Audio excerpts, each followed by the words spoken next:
my talk today is going to be on high solid anaerobic digestion, but geared toward a U.S. market. I'll explain a little bit more why the U.S. and European markets are a lot different. I put some European figures in here just for some context, but really this presentation is geared for a U.S. Audience in terms of the numbers.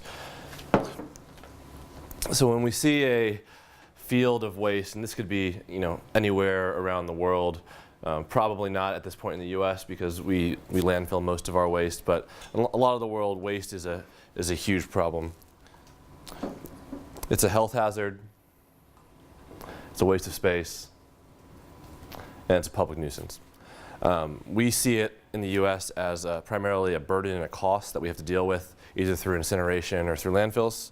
But ECOR sees it as a source of energy and food. So how do we get there?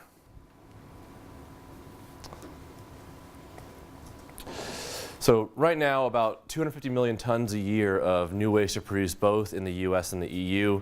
To put it in context, that's about 5 pounds per day per person in the US. It's about 3 to 3.5 pounds per person in the EU per day. Of this waste, about 60% of it or so is organic. And that organic portion isn't a very useful thing to landfill, because when you landfill that waste, it off-gases methane, which is has a higher greenhouse gas problem than CO2, at least in the short term. And also, it takes up space, and it's not really good for incinerators, which really rely on more solid material. To put into context, China generates about 1.6 billion tons per year, which is obviously per capita a lot less than the EU or the US, but it's a huge problem. And I won't be talking about China because I don't really know enough about the waste market there, but it's a good number to kind of keep in the back of your head. And of that waste, in the US, about 60% goes into landfills. So basically, for those of you who've never been to a landfill, it's a giant hole in the ground that's usually lined with cement or some other liner to make sure that it doesn't permeate if it's done properly. And you just put it there, you keep burying it, and you keep burying it, and you keep burying it, and eventually it just sits there, and it's a pile of dirt. In a lot of places that are trying to reform their landfills, they've turned them into parks, they've turned them into giant hills in the middle of cities. But even when you do that, even after 10, 20, 30 years, they're still generating methane from the organic waste that's in the landfill. If you look at it the other way, though, as opposed to a burden, as an asset, the organic fraction of waste can also be generated into electricity. And in the US, that's about 200 gigawatts of potential. If you look at all the landfill that's in all the landfills that are generating gas, which can be converted to electricity, if you look at all the waste that's produced every year. So 200 gigawatts in the US, 133 gigawatts in the EU. The majority of this is waste that's already embedded in the ground. So it's not what we're talking about today, but it's just to keep in the back of your mind, we've basically wasted 200 gigawatts of capacity. As you can see, the municipal solid waste generation has gone up over time, and it's thankfully plateauing, but I don't expect it to plateau forever, and it will probably keep going up at a slower rate. And then the per capita is the next. This is from the EPA. And as a percentage, as I mentioned, about 60% is discarded, landfilled. 34% is recycled in some way or another, and 11% is incinerated. In the EU, you can see that municipal waste generation hasn't really plateaued. It keeps going up, although the amount that's actually going to landfills is going down, which is great, and I'll explain some of the reasons behind that later. And so you can see the landfill projections. This blue line is what's going to a landfill as a percentage. The red line is incineration. The green line is recycling. And then the purple line is kind of what we're talking about today, and some other technologies, which includes composting, digestion, and other reuse.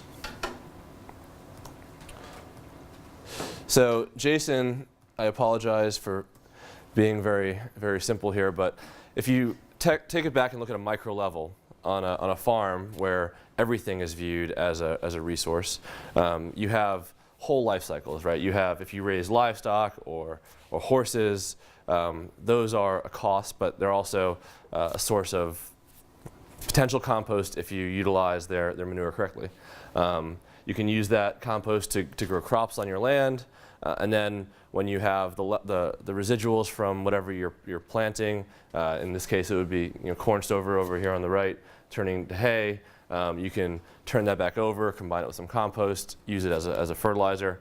Unfortunately, on the micro level, you don't really have enough resources generally to make it completely closed loop. So you're usually bringing in feed from outside, fertilizer from outside, and obviously seed from outside to keep growing. So what we looked at is how do we take this micro concept but scale it up to a more macro level, and instead of using the farm as the loop, we would use society in general or municipality as the loop.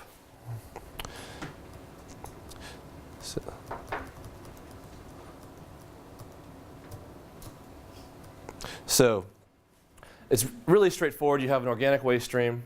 You have bacteria that's present in all organic waste streams. Sometimes you have to babysit this bacteria a little bit, keeping it under the right temperature and pH conditions to make sure that it keeps growing the way you want and keeps producing the methane that you want. But it's not a magic bug. It's not, you see all these biofuels companies that have these synthetic bacteria that they have to grow and harvest and have in a lab. The bacteria we're talking about is not that kind of bacteria.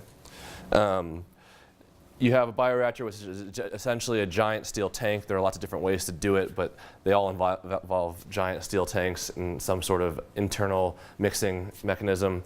And then after it goes to the bioreactor, you have a composting facility.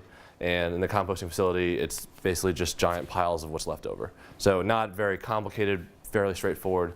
On the back end, you get biogas, which is basically a mix of CH4 and other gases. It's predominantly CH4, which is methane. You get compost. Now, the biogas can be used for electricity, which is good. It can also be used for combined heat and power and heat, depending on how much you have and what else you have on site. We are planning on using the compost and the heat for on-site greenhouses, and I'll explain why in a second. And then the tipping fees, which are the fees that you charge for someone to bring waste onto your facility. So the bottom line is we're looking at a normalized facility of 50,000 to 60,000 tons a year. This can scale up, but it usually scales up in chunks of about 50,000 tons at a time because that's just the size of the tanks and the economics of the process. In the U.S. market, the reason why it has to be a more integrated system than the EU market is because tipping fees are generally fairly low because we have a lot of empty space. Electricity prices are very low, as we've talked about. Wholesale rates in Virginia are 5 cents or less kilowatt hour. So it's hard to make the economic argument of just producing electricity from the biogas. We can get about 2 to 3 megawatts of electricity from 50,000 tons a year. So to put it into a more meaningful context, 50 to 60,000 tons a year of organic waste is about 20 to 30 trucks a day, not the giant trash trucks, but a 9 to 20 yard roll off. So not a huge amount, but it adds up. And so that 1.5 to 3 megawatts electric, about half a megawatt is used for on-site generation. The rest of it can be either utilized for other things or sold off. We get 2,000 to 3,000 cubic yards of compost a year. For the greenhouses on site, we require about 1,000 for 5 acres of greenhouses, maybe a little bit less depending on what we're doing. 150 to 200,000 pounds of organic produce. So that's actually the largest revenue stream, which is why it's important in the US model to have an integrated facility that's not just taking waste and selling electricity.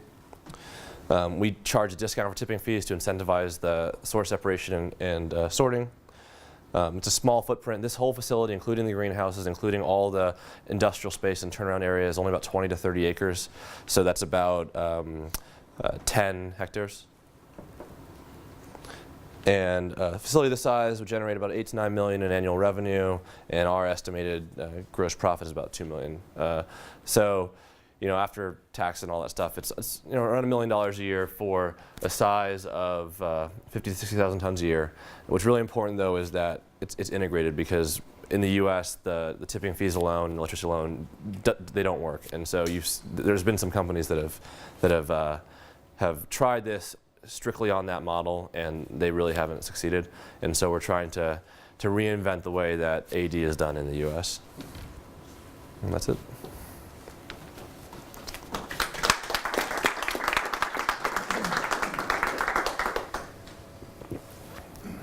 So questions?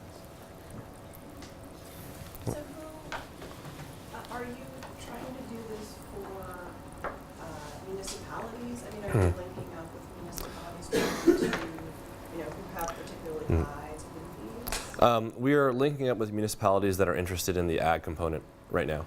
So Fauquier County, Virginia, which is about 45 minutes west of DC, for people that don't know, is a large agricultural part of Northern Virginia.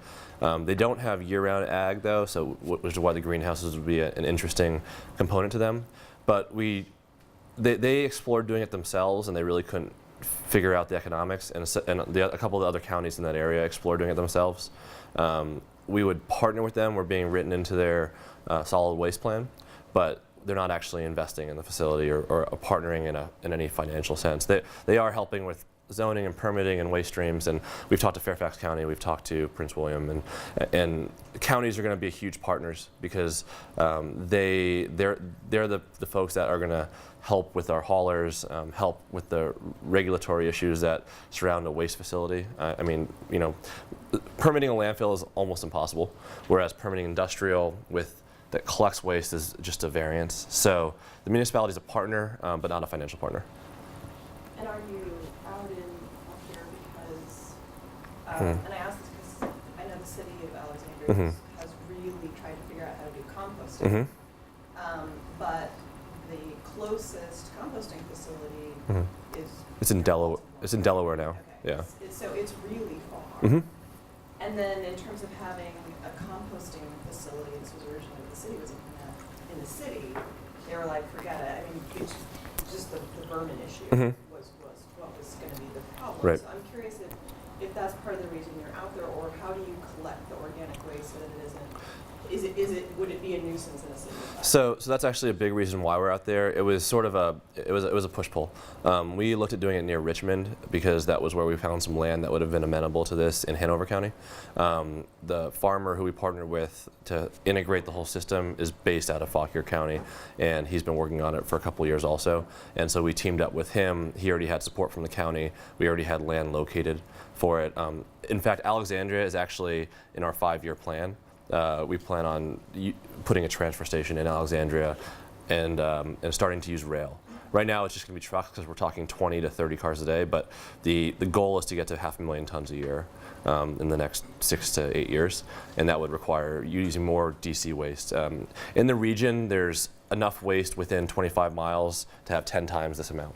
So we don't even need to go into DC to get the waste we need, but we'd like to, and obviously we'd like to use as much waste in the region as possible and grow, but Alexandria is definitely, it's the transfer station would be the second facility. There'd be another one in Loudoun County, and then during this time we'd be working with the city to figure out a way to make it doable in a more urban environment.